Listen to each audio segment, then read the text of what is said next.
Purrely is back, and this time against the meta-crushing Kashtira.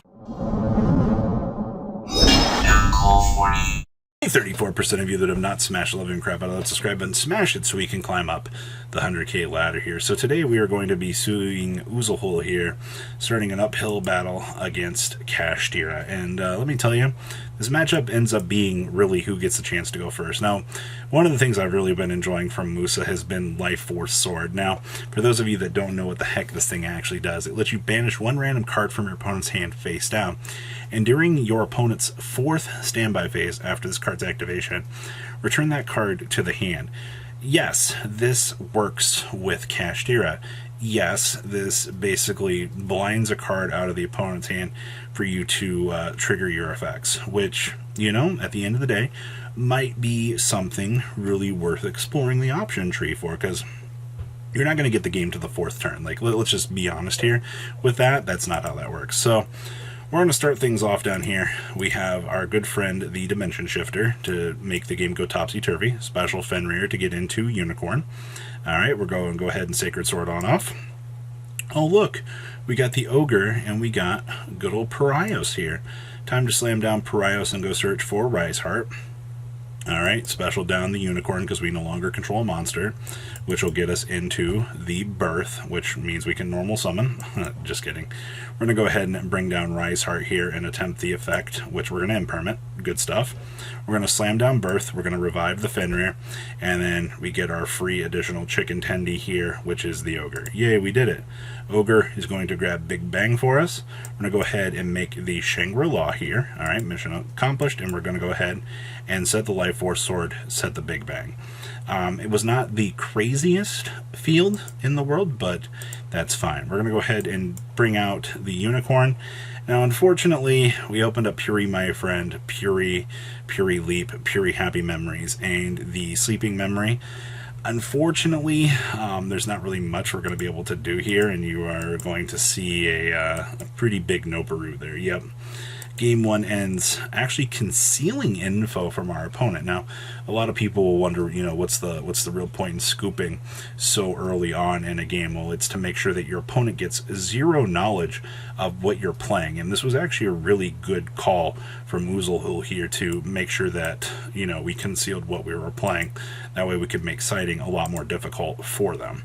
Alright, now as we press on in to Game 2 here, we are going to get the chance to see this deck do what it does. We do have Dimensional Fissure down here. A little bit more bricky of a hand, but it can make things happen here. Alright, so we're going to go ahead and set Purrely Leap. We're going to go ahead and Happy Memories. Alright, so we'll apply the effect to this. Guess what? It can't be destroyed, and then we can discard a card to special summon a Purrely. So we're going to go ahead and bring on up the new Purrely. So this is Purrely Lily. Normal or special summon, you can add a Purrely card from your deck to your hand, except a quick play. Alright, so we can go search for Purrely, my friend. I love the fact you can just search for this. So this is the best card in Purrely. Lets you pay 500 to reveal 3 Purrely cards from your deck, except for Purrely, my friend. Your opponent will randomly pick one and add it to your hand, and the rest will get shuffled back. Alright, so we're going to go ahead, do our thing, pay 500. Oh, look, it's the same one. I'll take this to my hand, shuffle them back. I'm going to go ahead and Pot of Prosperity here for 6, hoping to get something playable here. We're going to go ahead and grab the regular Purrely. Now, this is where things are going to get very, very fun. Alright, so we're going to go ahead and normal this. We'll get our Excavate 3 here. Alright, see, we got a good option there. We'll get the Stray Street field spell. Alright, now it's time to play the game. So, slamming down this will, your opponent cannot target your Purrely monsters you control with card effects, and once per turn of a face-up Purrely Exceed monster you control leaves the field by an opponent's card, especially my level 1 Purrely from your deck or graveyard.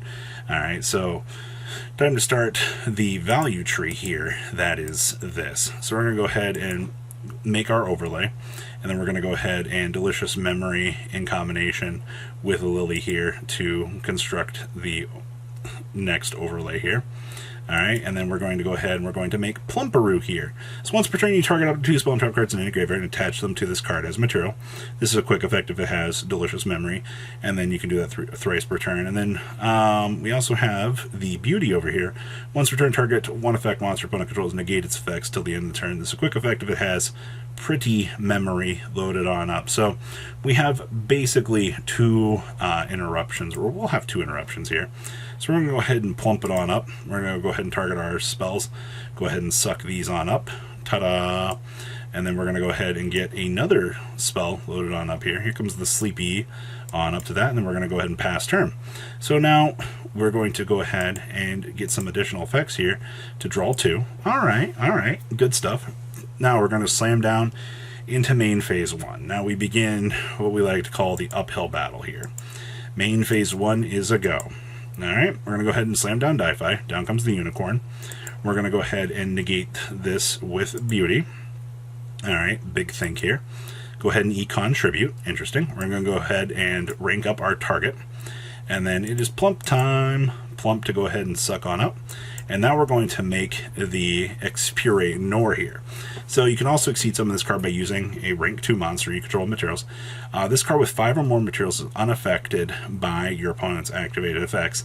You can detach 2 materials from this card, target 1 monster your opponent controls or in the graveyard, place it on the bottom of the deck. This is a quick effect if this has a Purrely level 1 under it. Alright, so they're going to go ahead and get their birth here. They're going to slam down the birth to revive. We're going to go ahead and bounce that back for the detach 2. Down comes the Rise Heart here. Alright, they're going to go ahead and attempt the effect, banish Papyrus, grab back the Unicorn, which is fine. We'll go ahead and we'll banish 3. They're going to Sacred Sword that off because we have to see some sort of draw power here. Alright, we have La Ochre. We're going to go ahead and detach 2 to bounce that back. And you see the concession there because, I mean, you literally can't outplay all of the bouncing that the Purrely deck was doing. Interesting to note, though, if Purrely does get the chance to go first, you did see how this deck got the chance to filter through those options and actually set up a semi-competent board at the end of the day, which I think, you know, for Purrely actually getting the chance to set up what I would consider, you know, a pretty intimidating board was not too bad. Alright, so let's see if Purrely can fight back here at the end of the day. Alright, oh boy, we've opened Sanctum, Light Force Sword, Called by the Grave, Trap Trick, and Unicorn. Alright. Wonder Unicorn into Papyrus is pretty good. Down comes the Unicorn into the Papyrus. Alright. Slam down Papyrus on in to the Fenrir. Fenrir search for the Rise Heart. Go ahead and Rise Heart to do its thing. Go ahead and grab those. Go ahead and make the Shangri-La. And we're going to go ahead and pass turn. I always love the fact that this duelist really just loves dodging, making the big special summon Macrocosmo. I mean, in this case, you don't really have to because you have enough. Alright, we're going to go ahead, we're going to ash that, which I would argue ashing this was really good in hindsight, but what follows up here is going to hurt. Here comes the Sanctum into the Blowout. Unfortunately, there's not really much that you can do in the case of this resolving. It's just kind of the downside of the format. Welcome to Scythe Lock, ladies and gentlemen.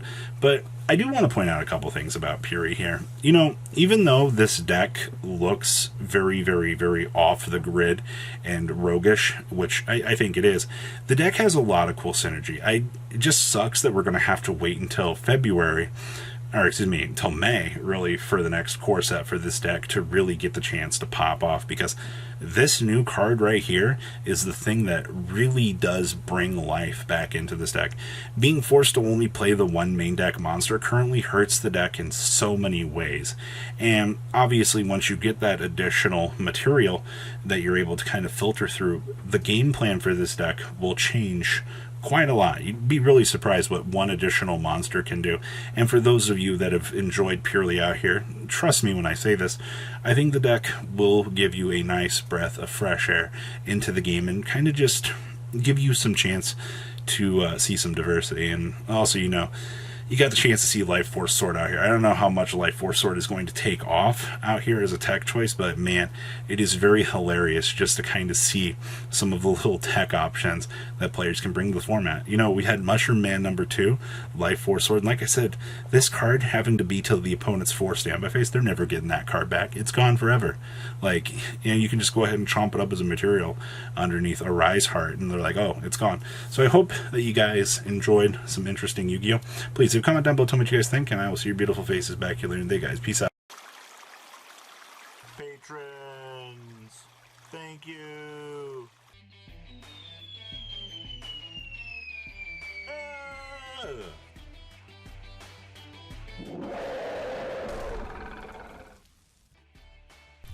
Thank you so much for watching. Check out these other videos.